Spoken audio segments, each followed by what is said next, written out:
Shalom untuk kita semua. Perkenalkan, nama saya Juantes Simamora dari Prodi Teologi AKN Karutung.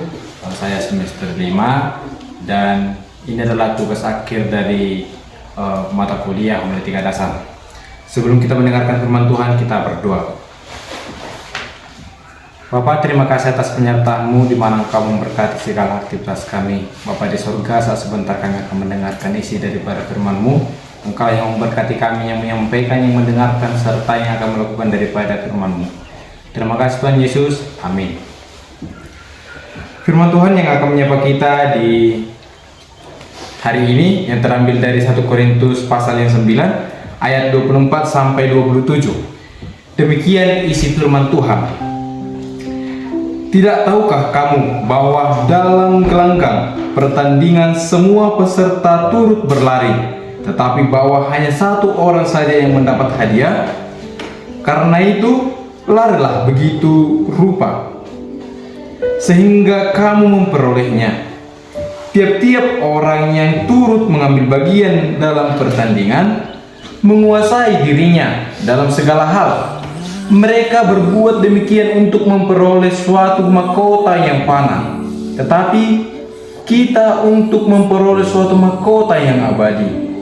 Sebab itu, aku tidak berlari tanpa tujuan, dan aku bukan petinju yang sembarangan saja memukul, tetapi aku melatih tubuhku dan menguasainya seluruhnya, supaya sesudah memberitakan Injil kepada orang lain, jangan aku sendiri ditolak. Demikian isi firman Tuhan. Saudara-saudara yang terkasih dalam Yesus Kristus, kebenaran isi firman Tuhan mengambil topik rahasia keberhasilan dalam pelayanan. Saudara-saudara, mungkin kita memiliki kerinduan yang sama di dalam pelayanan. Kita menginginkan pelayanan kita berhasil. Kita menginginkan Tuhan memakai kita, Tuhan memakai hidup kita.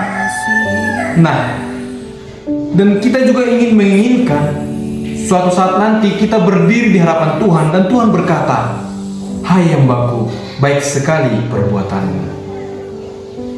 Namun kenyataannya, keberhasilan rohani tidak terjadi secara otomatis atau secara instan.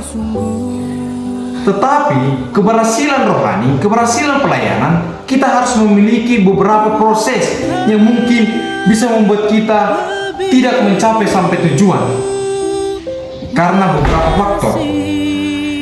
Nah, sebelum kita berproses dalam pelayanan, kita terlebih dahulu merenungkan beberapa pertanyaan dalam hati kita. Apakah kita selama ini berjalan dengan tujuan yang jelas, atau hanya bergerak saja, atau hanya sedang sekedar melakukan pelayanan saja? Mengapa sebagian orang berhasil dalam pelayanannya sampai ke akhir, sementara sebagian lagi tidak sampai ke akhir? Siapa sebenarnya teladan kita? Dan apa yang menjadi lawan terbesar kita dalam perlombaan rohani untuk mencapai pelayanan yang begitu baik?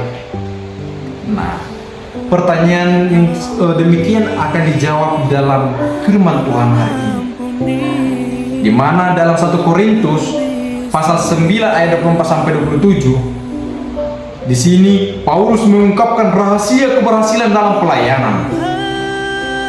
Siapa sih Paulus? Paulus adalah orang yang dahulunya antikristus, tetapi sekarang Paulus adalah orang yang setia dalam pelayanan penyebaran firman Tuhan, dan ia berhasil. Kita tidak bisa membayangkan bagaimana Paulus untuk menyelesaikan dirinya diterima orang. Paulus mengalami proses, dia dianiaya, penolakan, bahkan dia dianggap firman yang disampaikannya tidak benar akibat dari masa-masa lalunya. Apa sih rahasianya? Paulus memakai gambaran seorang pemain atlet yang bertinju dan pelari maraton. Paulus memulai dengan suatu kebenaran yang penting. Dia mengemukakan pelayanan adalah sebuah perlombaan, bukan sebuah kebiasaan atau rutinitas. Ia berkata bahwa orang berlari dalam pertandingan tetapi hanya untuk mendapat hadiah. Artinya, semua orang mungkin terlibat dalam pelayanan, tetapi tidak semua orang bisa menang, bisa sampai kepada pelayanan yang begitu bagus. Ini menjadi peringatan untuk kita, saudara-saudara, di mana Tuhan memang memanggil kita, tetapi terkadang kita yang dipanggilnya tidak menerima akan panggilan itu. Tetapi di dalam ayat ini menunjukkan ada 4 kunci dalam keberhasilan pelayanan yang telah menjadi dasar hidup rohani. Apakah itu, saudara? Yang pertama,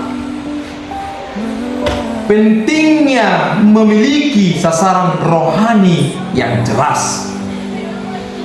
Ia berkata bahwa menguasai tubuhnya agar tidak tersingkir setelah mendengarkan firman. Paulus tidak mau hidupnya menjadi sia-sia, pelayanan yang sudah dia buka menjadi sia-sia, tetapi dia mau aktif di dalam pelayanan. Dia mau fokus dalam pelayanan, dalam proses yang dia hadapi. Nah, gambaran yang dipakai Paulus sangat kuat, di mana dia membuat ilustrasi seorang pelari maraton harus tahu rute, harus tahu arah, harus tahu tujuan dan garis finishnya sampai di mana. Tidak mungkin ada seorang pelari ingin mengikuti maraton, dia tidak mengetahui rutenya sampai di mana, sampai berapa kilometer yang akan dijalani. Dia harus tahu sampai di mana garis finishnya, dia harus tahu. Nah, jika ia tidak tahu itu, tidak tahu arahnya, tidak tahu sampai kemana tujuannya, dia mungkin akan pusing dengan dirinya sendiri. Nah, saudara-saudari, ini dibaratkan seperti jika kita tidak fokus dengan pelayanan kita, kita tidak tahu apa isi, apa arah dari pelayanan kita, kemana tujuan pelayanan kita akan sia-sia. Kita tidak memiliki sasaran rohani yang jelas. Kita tidak memiliki di mana pelayanan kita memiliki proses yang begitu jelas agar pelayanan kita itu menjadi pelayanan yang berarti. Seorang pelari maraton tidak mungkin mengikuti perlombaan jika dia tidak tahu berapa kilometer perjalanan yang akan ditempuh, seberapa jauh, dari mana ke mana, dari mana jalannya. Begitu juga dengan pelayanan, kita harus memiliki arah yang jelas. Kita harus tahu apa saja nanti risiko jika kita melakukan pelayanan yang seperti ini, seperti itu. Dan kita harus tahu kemana arahnya, kemana tujuannya, dan itu harus bisa kita capai. Yang kedua, penguasaan diri. Ia juga berkata bahwa setiap atlet menguasai dirinya dalam segala hal. Jika dia memang seorang atlet yang ingin menang, pasti dia akan menjaga tubuhnya dan tidak sembarangan memakan makanan. Dia akan menjaga kesehatannya. Dia tidak akan sering begadang. Begitu juga dengan pelayanan. Kita harus menjaga bagaimana jati diri kita sebagai seorang pelayan, baik di hadapan Tuhan dan sesama. Karena di mana manusia memang melihat hanya yang di depan mata, tidak bisa melihat yang dalam hati. Yang bisa melihat dalam hati ini adalah hanya Tuhan. Nah, saudara-saudari, penguasaan diri yang dimaksud dalam hal ini, kita sudah seorang pelayan tapi masih mudah tergoda dengan dunia ini. Kita kurang bisa menguasai diri kita agar tidak mudah terpengaruh akan dunia ini yang membuat kita menjadi lari dari pelayanan kita, sehingga awalnya yang sudah kita mulai untuk melayani Tuhan, untuk melakukan pelayanan, tidak mencapai garis finish yang ingin kita inginkan dalam dimana kita mengawali pelayanan kita. Dan yang ketiga, yaitu kita harus memiliki metode pelayanan yang jelas. Di sini Paulus mengibaratkan seorang petinju, di mana dia harus memiliki